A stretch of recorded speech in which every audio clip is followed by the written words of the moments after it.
Today, I have the pleasure of speaking with Becca Pizzi, who is a lifelong runner, Ironman triathlete, coach, race director, author, and mom, not necessarily in that order.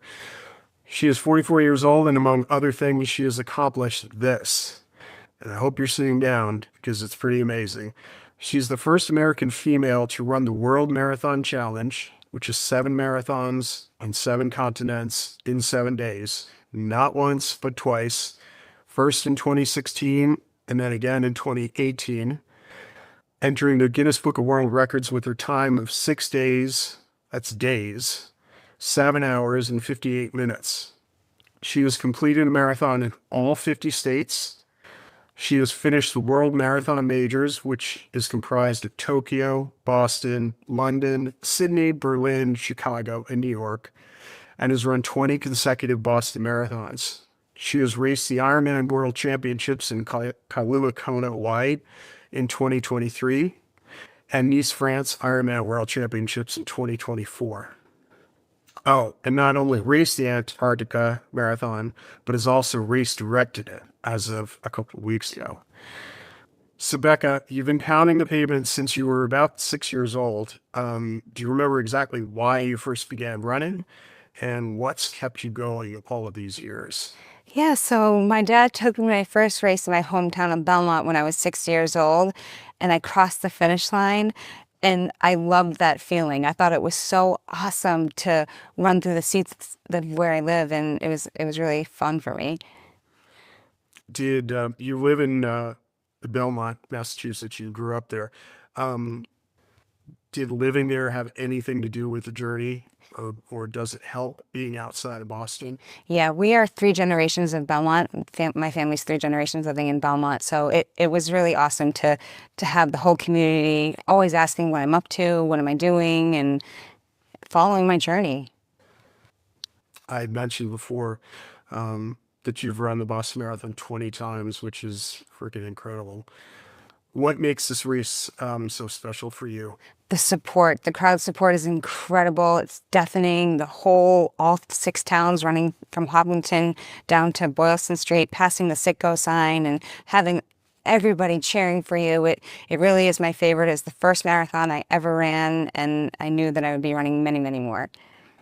In 2016, you became the first American woman to complete the World Marathon Challenge. Um, what would you say was the toughest part of running 7 marathons on 7 continents in 7 days? I can't even imagine doing that. Crossing 16 time zones was exhausting over the 7 days, but leaving my daughter for that long period of time, you're there a couple days early and it was a 2-week journey, but I had an opportunity to represent my country and wear the American flag and show the world that you can do anything you want to if you put your mind to it. But how do you even recover from one day to the next day for another marathon? I mean, that's in 7 times. How does that work? The training was a lot of 100-mile weeks, running at all hours of the day because I knew we would be running at 3 a.m. and all midnight. So running at night and then getting up and running again in the morning. And I was fortunate enough to have TB12's help with the pliability. So that was really, really helpful. And they actually flew to the finish line to watch me finish. And I was a peak performer for them. But then you can't come in second place with TB12's help. So the pressure to do well motivated me to cross the finish line and make history. And then, in terms of nutrition, that's one of those topics people really don't think about, especially starting out with marathons. But for something like this, it's not only as important during the race, but post race for recovery, pre race to get you amped up. How did that work for you? So I just took one continent at a time. And for me, what I was learning was hydration was a huge issue for me.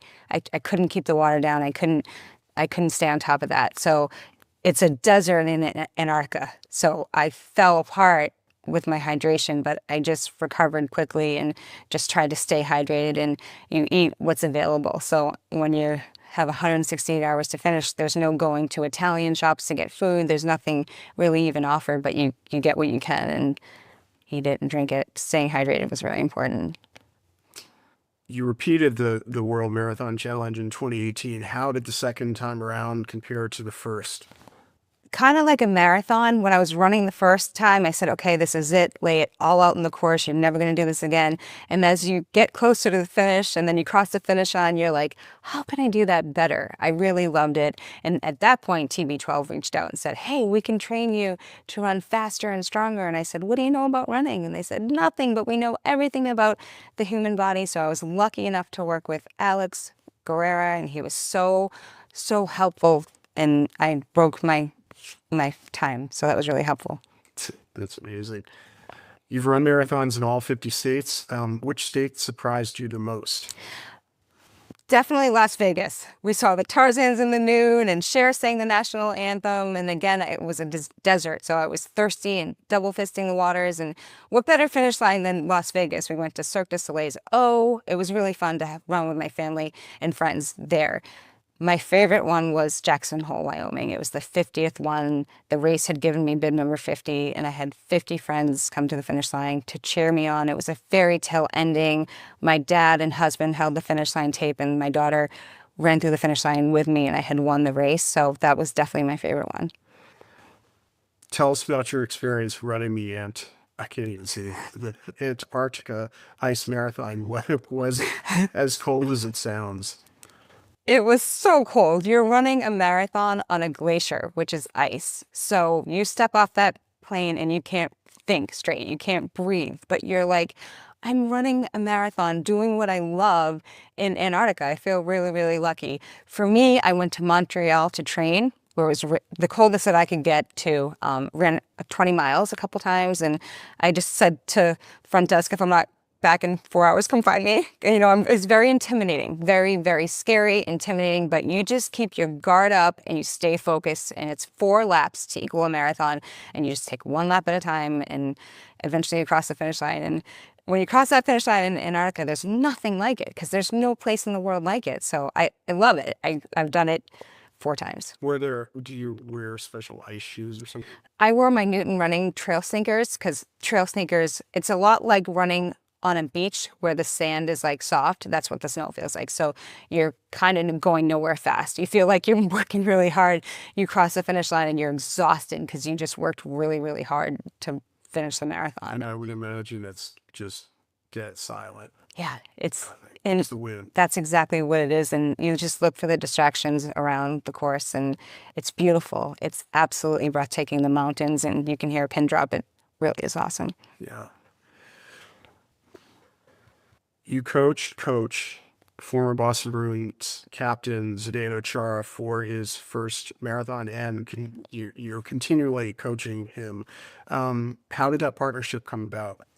We have a mutual friend, Ben Rowitz, who's Tom Brady's manager, and he reached out. I had trained Ben for a marathon in Antarctica, and he called me again, and I said, what's up? Are you ready to run a marathon again? And he said, no, I have a friend I'd like you to meet, Zdeno Chara. I said, the Bruins player? Yeah, what's up? And he said wanted to get into running. And I said, yeah, okay, I'll meet with him. And we met, and I really liked him. He was very coachable and said, I'd like to get into running. And I said, what are your thoughts on the Boston Marathon?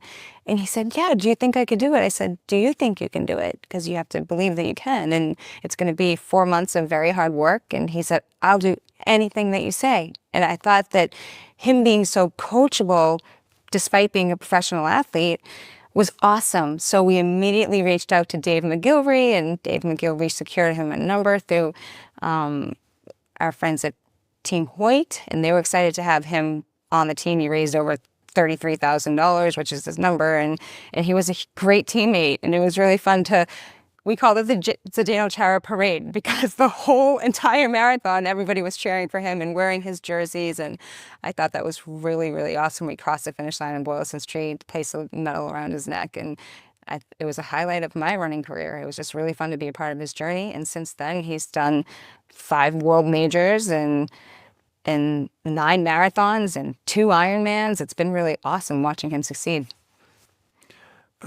Excuse me, switching gears, your first ultra marathon was the Watupa 50K, if I have that right. What made you decide to go beyond the marathon distance? My friend Scott DeDeo and I organized the Belmont Track Club, and there's a bunch of marathons, and I thought, yeah, I'd like to try one. I'm not looking for a 100-mile race, but I'll step up my game a little bit and do a little bit more than a marathon, see how that goes. And those guys were great to us. Gave me our bib numbers, and actually Z was the one that was like, let's do it, let's try it. So we did it, we loved it. I'll definitely run more in the future when I finish all my goals. I'd like to do a 100-mile race and see how that goes. But I really did enjoy going the extra distance. Switching gears a little bit, I know you're most passionate about directing the annual Becca Pizzi 5K race in Belmont, Mass, as well as the Becca Pizzi Foundation. Can you talk a little bit about what this is and what it means to you? What's the story behind the foundation? The story is that I wanted to give back to the community that I love so much. So we're looking at year 10, and we have just over 500 runners, and including Dave McGilvery and State Senator Will Brownsberger. It's really awesome to look around and all these people come out and run, whether it's their first 5K or their very fast 5K runners that come. We have something for everybody. And we just last year hit the $100,000 mark in giving out scholarships and supporting our community. And that's probably the most proud thing I am of anything that I've ever done. So what are the scholarships from the foundation? The seniors apply, and we give out 3 scholarships per year. And then most of the hockey team will need sporting goods, or the field hockey team or the track team, and we always choose a team and buy them what they need, soccer or whatever they'd like. We take care of them too. You're also an author. You've written a children's book, Becca's Feet on Feet. What inspired you to share your story with kids? The kids did. They said, write a book. We'd like to read it. And so I wrote a children's book. It was really awesome. It has sold in all 50 states, and all of those proceeds go towards my foundation. So it was really fun to do. I met with the ghostwriter and the people at Mascot Books, and they were really helpful, and I really enjoyed doing it. You're in the Guinness Book of World Records. What does that feel like? Do you remember when you first found out, and how was that feeling? It was awesome. We had to have 2 witnesses on every single continent. So in Antarctica, I had the pilot and the chef, and it was just, and everywhere else we had plenty of witnesses. But I'll never, ever forget it coming in the mail. And it says Guinness Book of World Records. And because it was blood, sweat, and tears over a year. And I said, I did it. I couldn't believe it. It's hung on my wall, and I'm really, really happy about that. So, the statistics I've mentioned, especially in the beginning, this one I didn't even realize. You've now run over 90 marathons, which 90 is crazy. Do you have a favorite race memory that stands out from any of those? Jackson Hole was my absolute favorite one. Beyond that, I love the World Majors. If you have an opportunity to run those are so well organized and fun, and the courses are great, and I really enjoyed the World Majors. Do you ever think about, have you ever had any major injuries? Do you think about that as a runner, with your knees, your hips? There's times I don't feel good, so I think my biggest piece of advice is to listen to your body, because your body will always tell you, this doesn't feel good. When I feel like something's off, I kind of back off my pace. And when I feel good, I go.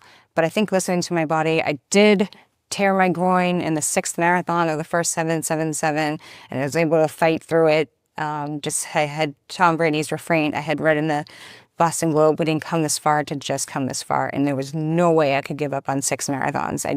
I wanted to finish it. So I backed off my pace and got some support and was able to fight through the last one. But when you are injured, you don't realize you really are you got to take life for granted. So that really spooked me and scared me. But I just try and spend a lot of time in core power yoga, which I don't always love going to, but it really helps me.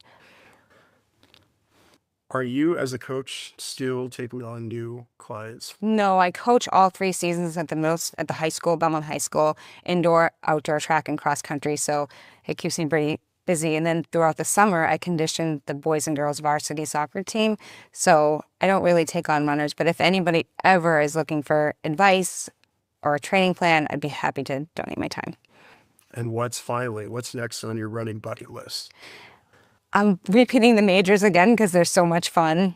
And Boston will be coming up this April, of course, and That would be my 22nd consecutive Boston Marathon.